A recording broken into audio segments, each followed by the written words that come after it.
পঞ্চগড়? হ্যাঁ আর্যগড় থেকে ও বেরোবো। হ্যাঁ। তো আর বলো এবার। বলছি ওটা হয়েছে কি বলতো, ও 2টো অব্দি পেশেন্ট দেখেছে, ঠিক আছে। রাত্রি পেশেন্ট দুটো? রাত্রি 2টো, ঠিক আছে। আচ্ছা। 2টো অব্দি পেশেন্ট দেখেছে, দেখে রুমে এসে অনলাইনে অর্ডার করে 4জন বন্ধু মিলে খেয়েছে, ডিনার হুম করেছে। হুম করে ও খুব টায়ার্ড ছিল, যেহেতু 36 ঘন্টা ডিউটি ছিল, হুম টায়ার্ড ছিল। ও কি করেছে, ওই সেমিনার রুমে গিয়ে হুম শুয়ে পড়েছে একটা রেড কালারের ব্ল্যাঙ্কেট ঢাকা দিয়ে। হুম কিন্তু তারপরে মানে সেমিনার রুমে এমনি কি তোমাদের ওরকম সেমিনার রুমে টুমে ঘুমানো হয়? মানে আমি যদিও কোনো আইডিয়া নেই, ওই জন্য জিজ্ঞেস করছি। না, এবার একটা রেসিডেন্টাল ডক্টর রুমস থাকেই, আচ্ছা। বুঝতে পেরেছিস, তারপরেও সেমিনার থাকে। এবার হুম। সেমিনারে একটা বেড থাকে, আর আচ্ছা ডক্টরস রুমে 2টো 3টে, যেরকম বড় ঘর হবে সেরকম বেড পাতা থাকে। আচ্ছা আচ্ছা। মেনলি ডক্টরস রুমে শোয়ার কথা, ঠিক আছে। হুম হয়েছিল কি, ওকে বডিটা পাওয়া গেছে সেমিনার রুমে, হুম কিন্তু ঘুমাচ্ছিল ডক্টরস রুমে। যে হুম রুমটা তোর এখন ভাঙা হয়েছে, দেখেছিস রুমটা ভেঙেছে, একটা ভিডিও ঠিক দেখছিলাম। বাথরুমের পাশেই, হুম ঠিক আছে, মানে বাথরুমটাকে অজুহাত দিয়ে হুম ওই রুমের দেয়ালটা ভেঙে দিয়েছে। অ্যাকচুয়াল কাণ্ডটা ঘটেছে তোর ইয়েতে, ওই রুমটার ভেতরে, ডক্টর রুমে? ডক্টরস রুমে। ডক্টরস রুমেটা ঘটনাটা ঘটেছে, ওই বডিটাকে তো ডক্টর ধস্তাধস্তি। রুমে ওই দিন আর কেউ ছিল না, খালি মানে অনলি ওই দিদিটাই ঘুমাচ্ছিল?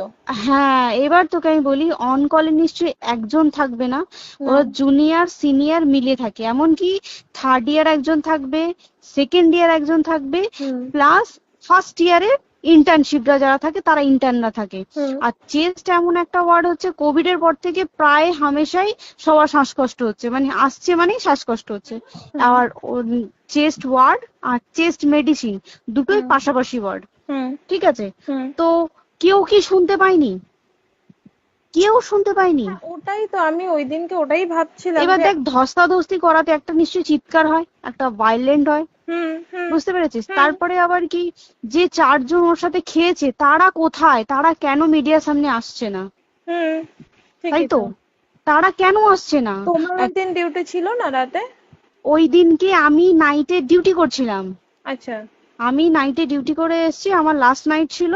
তো হুম আমার তো 3 দিন নাইট থাকে, তিন হুম দিন নাইট থাকার পর লাস্ট নাইট ছিল, লাস্ট নাইটের পর বুধবার আমার লাস্ট নাইট, বুধবার রাতে ঘটনাটা ঘটেছে। হুম আমি বাড়িতে এসেছি, রীতিমতো বাড়িতে এসে শুয়ে পড়েছি। 3টের সময় আমার কাছে ফোন এসছে যে সবাইকে ডেকে পাঠিয়েছে, ইমিডিয়েট আয়। হুম তখন গিয়ে দেখি আরজিকরে এই অবস্থা, পুরো গোটা হাসপাতালকে ডেকে পাঠিয়েছিল। গিয়ে দেখি পুলিশ ছয়লা, মানে, আর ওকে যেভাবে, আমি তো বডিটা দেখেছি রে, মানে আমাদের হুম এখনো পর্যন্ত চোখ থেকে নামছে না। রীতিমতো মনে হচ্ছে মেয়েটা যেন আমাদের পাশে পাশে ঘুরছে, হুম একদম হুম হুম এরকম, মানে মানে অদৃশ্যমান, মানে আমরা এরকম ভাবতে পারছি না যে এরকম ভূত হুম থাকে বা একটা স্পিরিট থাকে বা কিছু। এখন আমরা বুঝতে পারছি না ওর আত্মাটা এখনো ঘুরছে আমাদের আশেপাশে। দেখ, ওর আমার তলাটায় নাকি, তো ওর থেকে ও থাকে 4 তলায়, 4 তলায় ঘটনাটা ঘটেছে, ঠিক 2টো ফ্লোর নিচেই আমি থাকি, আমার আচ্ছা। রুমটা, ঠিক আছে। কিন্তু তাও আতঙ্কে আমরা মানে একদম স্তব্ধ হয়ে গেছে আরজিকরটা। কিন্তু ব্যাপারটা হচ্ছে, তাহলে ডক্টর রুম থেকে ওকে সেমিনার রুমে নিয়ে যাওয়া হয়েছে? হ্যাঁ, অবশ্যই নিয়ে যাওয়া হয়েছে। এবার দেখ, নিয়ে যাওয়া হয়েছে, ওকে যেভাবে মারা হয়েছে, এটা একার পক্ষে সম্ভব অসম্ভব, না দিস একদম। Is a impossible. পুরোপুরি গ্যাং রেপ, গ্যাং রেপ ছাড়া কোনো কিছু নয়। আর শুধুমাত্র রেপ নয়, রেপ হলো, করলো, ছেড়ে দিল, ঠিক আছে, ওকে রীতিমতো মার্ডার করেছে। মানে মানে হিসেব মতো যা বুঝছি মানে তোমার কথাতে, হ্যাঁ, ওটা হচ্ছে ওর ওই বন্ধু বান্ধব মেবি ইয়েস, জড়িত। এক্স্যাক্টলি। হয় ওর বন্ধু বান্ধব কেউ, ঠিক আছে, মানে 4জনের মধ্যে কেউ, আইদার ওকে এমন কিছু করতে বলে। দেখ, বড় বড় কোম্পানিতেও তো এরকম হয়, মানে হুম হয় তুমি আমার সাথে কম্প্রোমাইজ হুম করো, নয় হুম তুমি হুম চাকরি হুম ছেড়ে চলে হুম যাও, হুম হুম হুম হয় তো। হুম হুম এ- এখানেও সেরকম কিছু একটা হয়েছে। যাকে যে ক্রাইম করেছে, সেও কিন্তু নর্মাল ডক্টর নয়, কিন্তু সেও একটা ভালো পোস্টে র্যাঙ্ক করছে, বুঝতে পেরেছিস, তবেই কিন্তু পুরো ব্যাপারটাকে হসপিটাল চেপে যেতে চাইছে, পুরো ব্যাপারটাকে। তাহলে এই সিভিক যে, ও কোথা থেকে আসছে? এবার তোকে আমি বলি ওটা কোথা থেকে আসছে। আমাদের প্রিন্সিপাল চেঞ্জ হয়ে গেছে, ডেপুটি সুপার চেঞ্জ হুম হয়ে গেছে, তারপরে আমাদের ওই অ্যাসিস্ট্যান্ট সুপার চেঞ্জ, সব চেঞ্জ হয়ে গেছে। হুম তারপরে যে ওয়ার্ডের ডাক্তাররা ছিল, সিস্টাররা ছিল, ওয়ার্ড বয়রা ছিল, মাসিরা ছিল, সবাইকে ডেকে এখন হুম সাসপেন্ড করা হয়েছে। হুম তারা কোথাও যেতে পারবে না, রোজ গিয়ে কোর্টে গিয়ে দেখা করছে। আজকেও কোর্টে গেছিল সবাই। হুম তারপরে উম, তারপরে তোমার তোর এগুলো হলো, তারপরে তোর কি বলে, আরে বল না, ওই সিবিআই এটা হয়েছে কি, মানে ও সেই সঞ্জয় রায় যে ধরা পড়েছে, হুম অ্যাকচুয়াল কিন্তু ও নেই, হুম ঠিক আছে?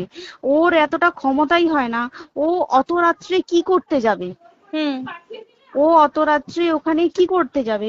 ও না পেশেন্ট, ও নাকি বলছে দালাল পেশেন্ট নিয়ে গেছে। তো পেশেন্ট নিয়ে যখন গেছে, দিদিটার রুমে যখন যাবে, নিশ্চয়ই দিদিটার রুমে কোনো কাগজপত্র দেখাতে যাবে, সেই অবস্থায় গিয়ে দেখে যে এরকম এরকম ঘটনা, তা ঝাঁপিয়ে পড়েছে ওর উপরে। হুম এরকম কিছু কি, তাও কিছু নয়, শুধু গেছে দেখছে ড্রিঙ্ক অবস্থায়, ওকে ক্যামেরায় দেখা গেছে ড্রিঙ্ক অবস্থায় গেছে আর এসছে, এইটুকুই দেখা গেছে। তারপরে হচ্ছে কি, তোর অনেক রকম, এখানে অনেক রকম ব্যাপার আছে। যে দিনকে ঘটনাটা ঘটে তার ঠিক দুদিন পরে ওই সেমিনার বাথরুমের অজুহাত দিয়ে ডক্টর যে রুমের হুম দেওয়ালটা আছে, ওই হুম দেওয়ালটা ভেঙে দিয়েছে। কেন? প্রথমে ওকে বললো সুসাইড করেছে, আমাদের যখন ফার্স্ট খবর আসে তখন সুসাইড করেছে। হুম তারপরে যখন হসপিটালে যাই তখন গিয়ে শুনছি নাকি না, সুসাইড করেনি, এটা রেপ করেছে, রেপ করে মার্ডার করা হয়েছে। হুম বুঝতে পারলি, এখানে বিশাল বড় একটা গেম চলছে। এবার আর যে ওর উপর কি রাগ ছিল মানে? হ্যাঁ হ্যাঁ হ্যাঁ হ্যাঁ হ্যাঁ হ্যাঁ, একদম আমি তো কি বললাম, শোন, তুই যদি কারোর সাথে কম্প্রোমাইজ করি তাহলে তোর পোস্ট হুম বাড়বে, হুম হুম তুই হুম কারোর সাথে কম্প্রোমাইজ করবি না, তোকে মার্ডার করে দেবে। মানে মানে ওরকম টাইপের কিছু বলছো তো? এরকমই টাইপের কিছু একটা ছিল। আইদার খুব রাফ, মানে খুব রাগ, খুব মানে খুব ওর উপরে খুব ফ্রাস্ট্রেশন ছিল, যারই ছিল খুব ফ্রাস্ট্রেশন ছিল। শুধু ওকে মারিনি রে, রীতিমতো মার্ডার করেছে। ওর যে ক্ল্যাচারটা ছিল, হুম ওর আমি ইউরিন, শুনেছি এটা। ওর ইউরিনের রাস্তায় ক্ল্যাচারটা ঢুকিয়ে দিয়েছে, তুই ইস, জানিস? মানে কি বলবো, মানে ওকে দেখা যাচ্ছে না, আমরা তো দেখেছি নিজের চোখে, ওকে দেখা যাচ্ছে না। মানে একটা ব্লিড। মৃত্যু কতটা, মানে এইটা মানে প্রচন্ড কষ্ট পেয়ে একটা মেয়ে মারা গেল না? আর ওর যে গলাটা চেপে ধরেছে, আহ ওর ওই চেপে ধরাতে মানে এতটাই জোরে চেপে ধরেছে যে ওর চোখ ফেটে রক্ত বেরিয়েছে। আহ, ছি, ছি, ছি। বুঝতে পেরেছিস? মানে মানে কি বলতো, যদি ধরা পড়ে না, উচিত মানে যারা এটার সঙ্গে দায়ী না আর এই ওদের। যে সিবিআইটা হয়েছে, সিবিআইটা একমাত্র আমাদের জোরেতেই সিবিআইটা এসছে। মানে হুম হুম আমরা ওই সঞ্জয় রায় একার পক্ষে সম্ভব না এইসব। তারপরে পোস্টমর্টম রিপোর্টে তুই জানিস, ওই আমাদের ভাজাইনা থেকে 150 গ্রাম স্পাম বেরিয়েছে।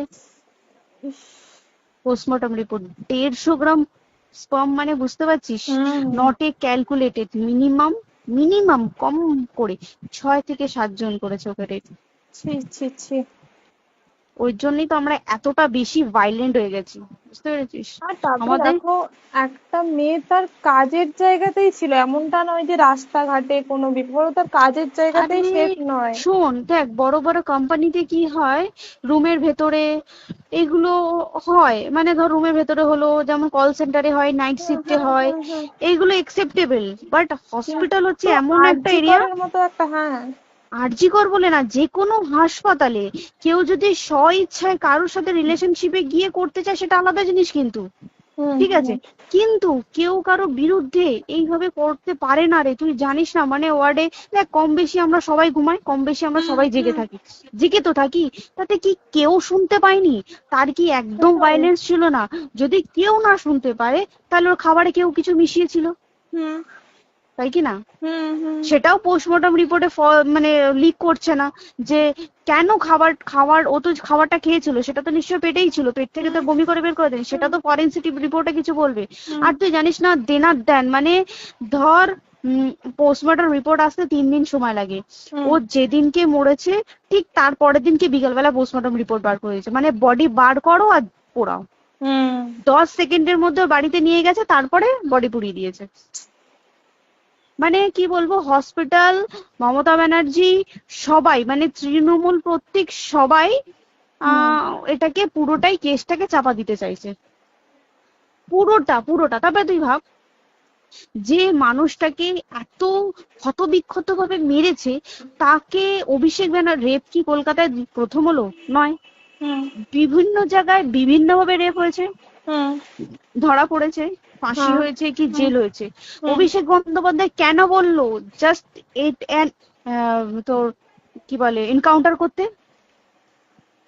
মানে কি সঞ্জয়কে যদি এনকাউন্টার করে পুরো কেসটা চাপা পড়ে পুরো যাবে, কেসটা চাপা পড়ে যাবে একদম। স্টুডেন্টরা ঠান্ডা হয়ে যাবে, হুম হুম আর আমরা সেটা মানবো না, আমরা সেটা হতেই দেবো না।